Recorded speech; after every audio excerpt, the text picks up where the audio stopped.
Oi pessoal, tudo bem? Eu sou o Evandro Cini e esse é o Item Mais da CNN. E autoridades de saúde dizem que essa variante pode ser até 70% mais transmissível, mas não há provas de que ela seja mais mortal. Queria falar com você sobre uma situação que vem afetando bastante a Europa, não é? E que evidentemente provoca preocupação no mundo todo, que é a mutação do coronavírus no Reino Unido para uma nova cepa que tem uma capacidade de transmissão muito mais rápida. Ela felizmente não é mais fatal, mas provoca mais internações, mais hospitalizações, não é resistente também, felizmente, às vacinas encontradas até agora, mas está fazendo, por exemplo, com que o Reino Unido imponha novas restrições de circulação para as pessoas durante este período de festas. A Itália também, vários países estão suspendendo voos que chegam da Inglaterra. Essas informações vêm de um estudo britânico que está fazendo um levantamento de informações sobre mutações do coronavírus. A Organização Mundial de Saúde já explicou que essas mutações são normais. A Fiocruz, por exemplo, aponta que aqui no Brasil, até novembro, nós temos 8 mutações registradas e recentemente os britânicos estão levando em conta informações de várias pessoas que foram infectadas por esta mutação. Pelo menos o que a gente pode trazer de uma boa notícia é que, ao que tudo indica, pelo fato do vírus ter uma estrutura robusta que não é alterada com estas mutações, a vacina pode ser sim eficaz para uma variedade de tipos de vírus do coronavírus, apesar destas novas variedades aumentarem aí a quantidade de pessoas infectadas.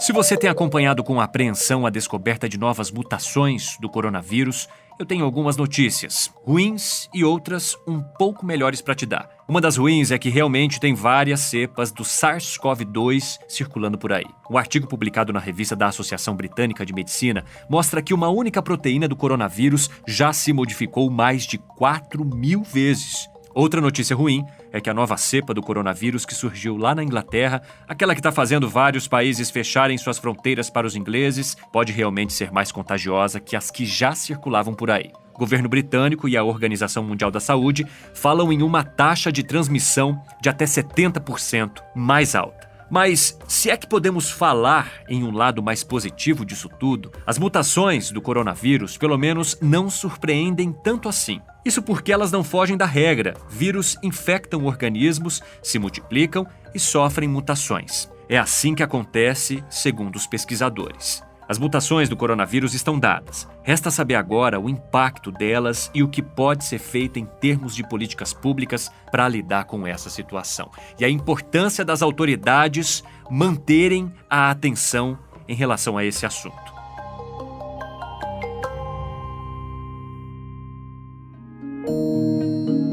Neste episódio do Item Mais, eu converso com o pesquisador Felipe Naveca, vice-diretor de pesquisa e inovação do Instituto Leônidas e Maria Deane, vinculado à Fiocruz Amazônia. O Felipe vai nos ajudar a entender melhor o que significam essas mutações na prática e quais medidas estão ao nosso alcance. Seja muito bem-vindo ao Item Mais, Felipe. Muito obrigado pela sua participação. Boa tarde, muito obrigado pelo convite. É um prazer estar aqui falando com vocês. Prazer é todo nosso. Felipe, eu vou começar por aquela que, sem dúvida, é a maior preocupação de muita gente. Essas mutações, elas podem mudar alguma coisa em relação à vacina ou à proteção que uma possível vacina poderia oferecer às pessoas imunizadas? Até o momento, todos os resultados que os próprios produtores das vacinas estão apresentando, as mutações ainda não levam a essa preocupação. É algo, sim, que nós temos que ficar vigilantes. Precisamos estar atentos para saber se alguma dessas mutações ou uma nova mutação ocorra e que cause um prejuízo para a vacina, ela precisa ser identificada o mais rápido possível e as medidas precisam ser tomadas. Então, como o estudo da vacina já andou muito nesse último ano, se isso vem a acontecer, vai ser mais fácil de contornar. Agora, Felipe, em relação às consequências que essas mutações podem trazer, elas podem provocar um contágio maior, elas podem provocar problemas de saúde mais graves. O que nós já sabemos sobre os riscos que essas mutações trazem às pessoas? primeiro ponto que eu vou comentar é o que a gente já tem certeza. Então, as mutações que estão ocorrendo no coronavírus, elas já são esperadas. Todos os vírus que possuem genoma RNA, como é o caso do coronavírus, essas mutações acontecem bastante. E quanto mais um vírus ele circula numa população, maior o número de mutações vão ocorrer. Então, isso já era esperado. A gente já sabe hoje que as mutações podem causar um impacto no diagnóstico. O diagnóstico hoje ele é feito como padrão ouro, a PCR em tempo real, e nós sabemos que algumas dessas mutações já afetaram alguns protocolos de PCR em tempo real. Por isso, eles estão sendo atualizados para que isso não ocorra mais. Então, essa informação é importante para também estar sempre com o melhor diagnóstico possível. Do ponto de vista de causar um quadro mais grave, não tem nenhuma mutação ainda confirmada que causa um quadro mais grave. Todas as mutações, assim como o vírus original, podem causar um quadro mais grave e também não tem nada relacionado com a vacina. Com a transmissão, existe um dado em laboratório que ainda precisa ser melhor confirmado. Os próprios autores que levantaram essa informação, que a variante inglesa agora tem maior transmissibilidade, atentaram que ainda precisa de uma confirmação melhor.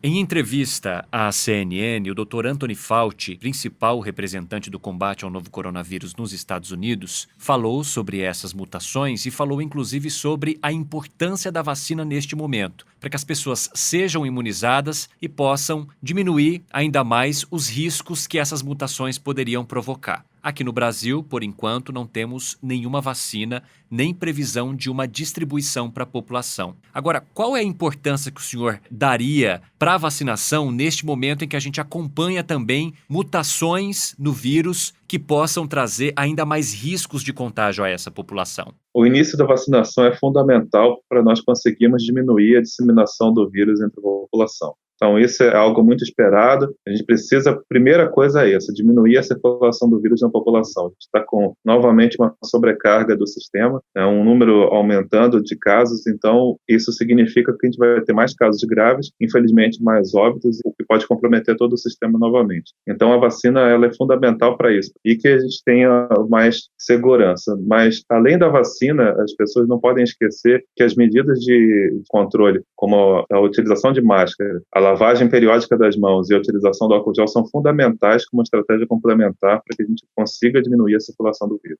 Mesmo depois da vacina, então, o senhor acredita que esses cuidados deverão continuar por um tempo, principalmente quando eu falo sobre o uso de máscaras? Sim, por um tempo eu acredito que isso ainda vai ser necessário, porque mesmo que a gente comece a vacinação nas próximas semanas, o que a gente ainda não tem certeza de quando vai começar, mas vai demorar ainda nós atingirmos um percentual grande da população vacinada. E ainda lembrar que isso tem que acontecer em diversos países, na verdade em todos os países. Então até que a gente consiga ter uma parte da população mundial vacinada, isso ainda vai demorar. Dr. Felipe, nós temos acompanhado a vacinação em várias partes do mundo. Em todos estes países que já começaram, a vacina utilizada é a que foi desenvolvida pelos laboratórios Pfizer e BioNTech, que utiliza o RNA mensageiro. Já que no Brasil nós temos em desenvolvimento a Coronavac, uma parceria do Instituto do Laboratório Chinês Sinovac com o Instituto Butantan, que utiliza um vírus inativado, muito comum em outras vacinas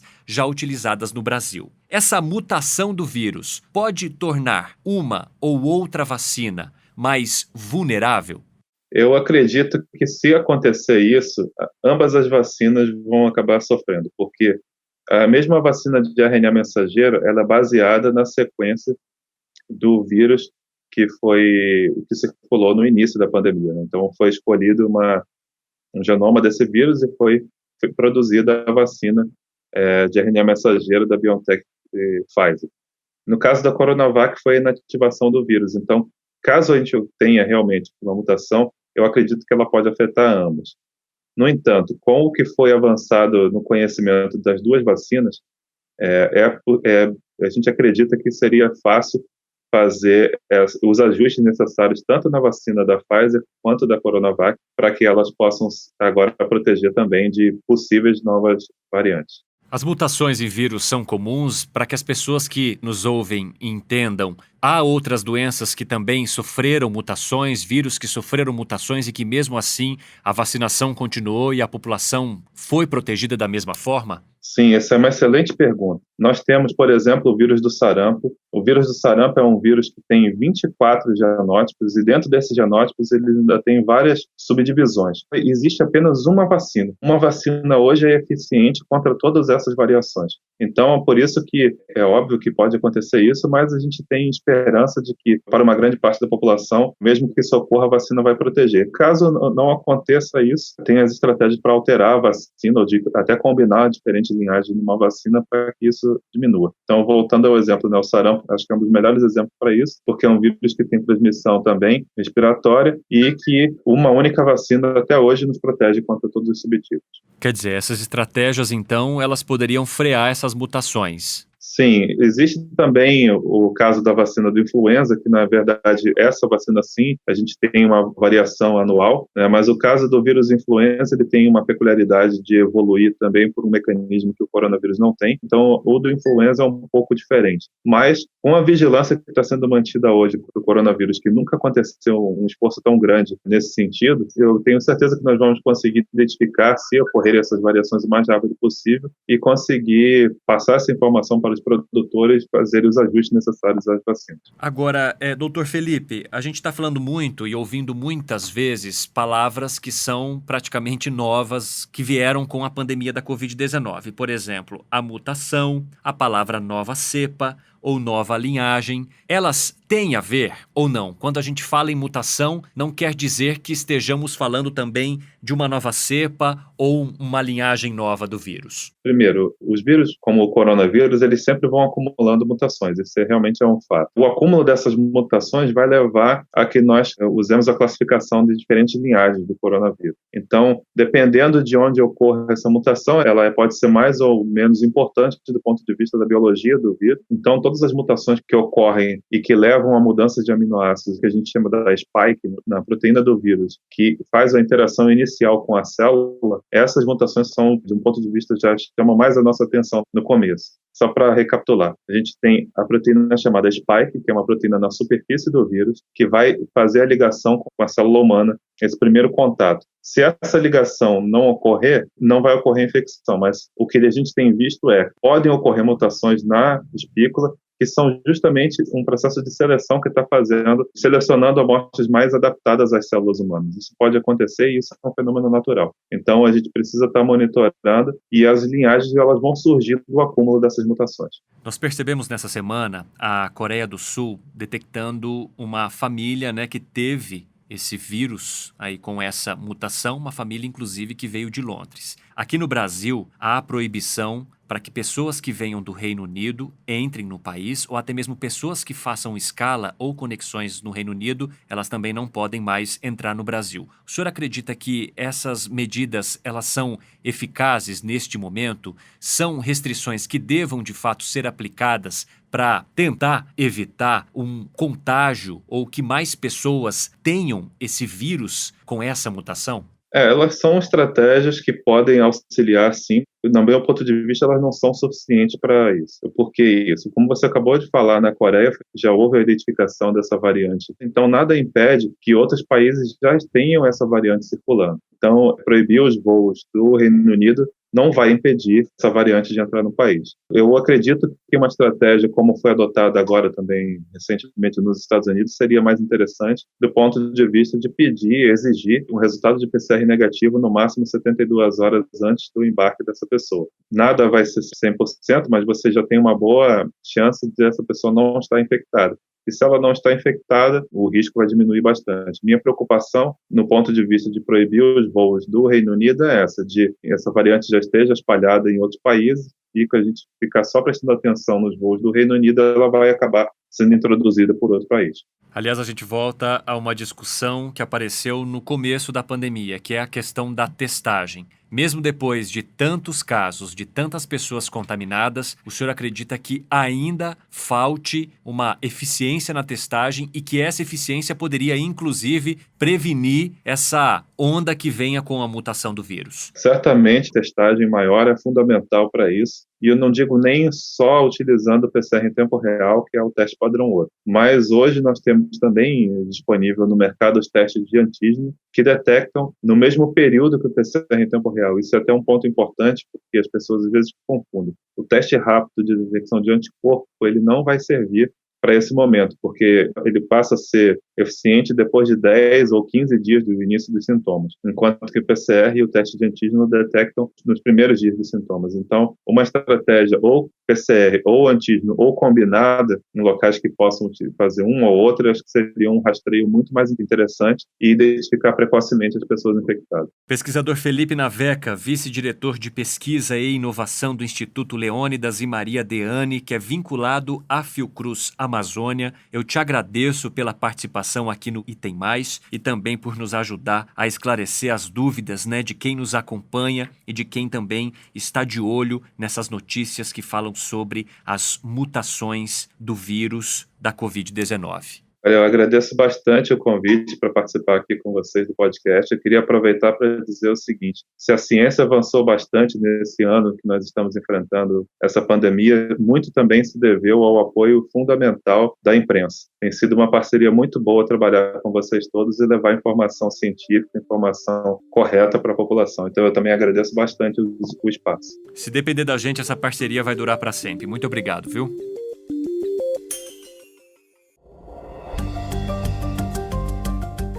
E nesta segunda parte do Item Mais, eu falo com a correspondente da CNN em Londres, a Denise Odorice. A Denise vai nos contar melhor qual tem sido o impacto dessa nova linhagem do coronavírus na Inglaterra e como o governo está lidando com isso. Denise, seja muito bem-vinda. Obrigado por conversar com a gente. Olá, Evandro. Eu que agradeço pelo convite. Muito obrigada, muito bom estar aqui com vocês. Denise, em todo mundo, essa notícia das novas mutações do vírus aí na Inglaterra estouraram, né? Estão todos de olhos abertos para isso. Mas essa nova cepa circula desde meados de setembro. Demorou para que algo fosse feito, segundo o que você apurou com as autoridades aí do país? Então, Evandro, essa é uma pergunta que todo mundo se faz, né? Porque quando a mutação foi divulgada, também foi se divulgado que o primeiro paciente com essa mutação havia sido descoberto em setembro, né? E como assim demorou tanto? Mas, na verdade, o que acontece é o seguinte: eles analisaram geneticamente, né, essa amostra e descobriram ali que havia alguma coisa diferente com esse vírus, mas não dava ainda para saber exatamente o que, né, o tamanho disso, porque vírus, a gente sabe,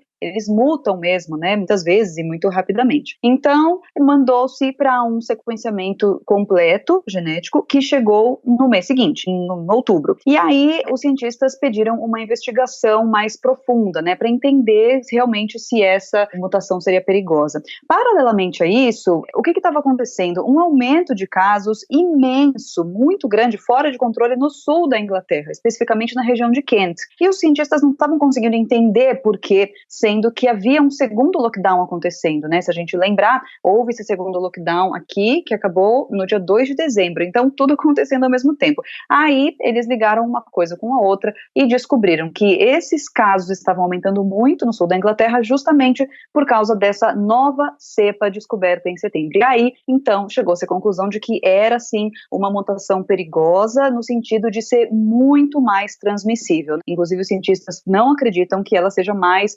perigosa, que ela provoque sintomas mais graves, mas ela é passada de uma pessoa para outra de maneira muito mais simples. Inclusive, acredita-se que 1/3 das pessoas que estejam contaminadas com esta nova cepa não sabem, né? Então, você imagina só, é muito fácil realmente de transmitir no convívio social, Evandro. Então, eu acho que não dá para a gente dizer que houve aí uma negligência, né, das autoridades de saúde, mas, por outro lado, é claro que esses meses, né, desse intervalo aí até que se fosse feita a investigação, podem ter contribuído para um aumento. Então, no dia 18 de dezembro veio a notificação das autoridades de saúde de que realmente era motivo de preocupação, né? E no dia 19 de dezembro, Boris Johnson anunciou as medidas mais duras, né? Então, foi-se criado o Tier 4, aí respondendo sobre como o governo está lidando com isso, né? Depois que acabou o lockdown, voltou-se ao sistema de 3 níveis, né? 1, 2 e 3, mas depois do surgimento dessa mutação, criou-se um 4º nível, mais rígido ainda, que é onde estamos aqui em Londres e também partes do sul da Inglaterra. É praticamente um novo lockdown, né? Tá chamando aí de nível 4, mas na prática é um lockdown. Comércio não essencial todo fechado, pedido para as pessoas não saírem de casa se não precisarem, e quem puder também trabalhar, né, de home office, evitar pegar transporte, enfim. Estamos vivendo de novo tudo fechado como a gente viveu no começo do ano. Era justamente sobre isso que eu queria conversar com você, Denise, porque havia aquela dúvida, né? Se a alta dos casos foi provocada apenas pelas mutações ou também por conta do relaxamento da quarentena. Como estava o comportamento das pessoas antes dessas novas restrições? Havia um certo relaxamento da população mesmo em relação à pandemia também aí no Reino Unido? Com certeza, Evandro. O que a gente viu é que, principalmente depois da reabertura no meio do ano, ficou um clima de o pior já passou, né? Principalmente a população mais jovem, que acredito que também tenha se cansado, né, bastante dessa coisa de ficar em casa e da quarentena e não tem aula. Houve sim um relaxamento no comportamento, porque se a gente lembrar aqui no primeiro lockdown, as ruas eram desertas, né? A gente falava até na CNN, olha, cidade fantasma, né? Não tem ninguém na rua, todo mundo em casa. Agora não, desde mesmo quando houve o segundo lockdown e agora de novo que a gente está nesse nível 4, as pessoas, elas estão na rua, você vê carros circulando, claro, muito menos do que seria uma situação normal, né, mas as pessoas estão sim circulando um pouquinho mais, até porque assim, não há proibição de sair de casa, há um pedido, né, então você pode sair de casa com um propósito, você vai se exercitar, você vai dar uma caminhada, porque também o governo entende que as pessoas não podem ficar o tempo todo em casa, né, mas que sejam respeitadas essas medidas de prevenção e esse distanciamento. Então, eu acho que dá para a gente dizer que há uma certa cautela da população, mas quem realmente está mais isolado em casa são as pessoas mais velhas, né? Os jovens que trabalham e também que se encontram com amigos. Infelizmente, a gente vê, sim, o pessoal na rua, viu, Evandro? E a preocupação, né, Denise, é com a lotação nos hospitais. Como que está a ocupação dos leitos por aí? Isso é um problemão, hoje inclusive é manchete na imprensa britânica, porque no sul da Inglaterra principalmente, né, ou seja, onde a variação está mais presente, a variação do vírus, os hospitais estão tão lotados quanto no primeiro semestre, na primeira onda. Então não é que há falta de leitos, mas é uma lotação muito pouco comum, né, a Inglaterra tem um sistema de saúde muito grande, tem uma grande oferta de hospitais, de leitos e mesmo leitos de UTI, então é realmente uma grande preocupação ver esse aumento de pacientes. O que as autoridades de saúde dizem é que, olha, não vai faltar atendimento, não vai faltar leito para quem está com Covid, mas pode ser que outros tratamentos menos urgentes, né, ou pessoas com problemas de saúde não tão preocupantes tenham que esperar, o que é algo que também não é muito comum, né, é um sistema de saúde que costuma atender todo mundo, principalmente em casos de emergência. Então, hoje, as autoridades de saúde disseram o seguinte, para as pessoas evitarem procurar o sistema público, né, evitarem telefonar para o telefone de emergência se não houver realmente uma emergência grave, porque aqui funciona assim, antes de você ir para um hospital com um problema, aqui no Brasil a gente é muito acostumado com isso, né, aí no pronto-socorro sempre que precisa, aqui você primeiro telefona num número e eles te encaminham para um determinado hospital. Então, até essas linhas de telefone estão congestionadas. As autoridades estão pedindo para as pessoas evitarem até ligar para esse número se realmente não for muito preciso, porque a situação é preocupante, ainda mais agora no inverno, né? O inverno já é um período que tem mais pacientes com problemas respiratórios, problemas alérgicos, enfim, o tempo frio traz essas coisas. Então, há esse pedido, sim, para que as pessoas saibam medir, né, se precisa realmente buscar atendimento ou não. Agora, o Reino Unido é um dos países que começou a vacinação, né, inclusive antes mesmo da União Europeia. Essa modificação, essa identificação da nova cepa, das mutações, elas podem acelerar ainda mais a vacinação? E em que pé está a imunização aí no país? Olha, Evandro, eu acho que o que vai acelerar mesmo o programa de vacinação aqui é a aprovação de novas vacinas, né? Porque enquanto a gente tem apenas uma vacina aprovada, que é a da Pfizer, e ainda uma vacina que exige tanta logística, né, para chegar e para ser distribuída e para ser tirada do refrigerador, então tudo isso dificulta um pouquinho que ela chegue, principalmente a lugares mais afastados, a pessoas que eventualmente não possam sair de casa. Então, a grande esperança agora está sendo a aprovação da vacina da AstraZeneca, que deve acontecer ainda essa semana. Já tem alguns meses que o governo disse que na época do Natal essa vacina da AstraZeneca com a Oxford estaria aprovada. Então, a nova previsão aqui, que não é oficial, tá, mas é o que se diz nos bastidores, né, o que está aí se falando, é que no dia 2 de janeiro essa vacina deve estar aprovada. Se isso de fato acontecer, vai ser um ponto de virada realmente, porque ela é muito mais barata, ela é 1/3 mais ou menos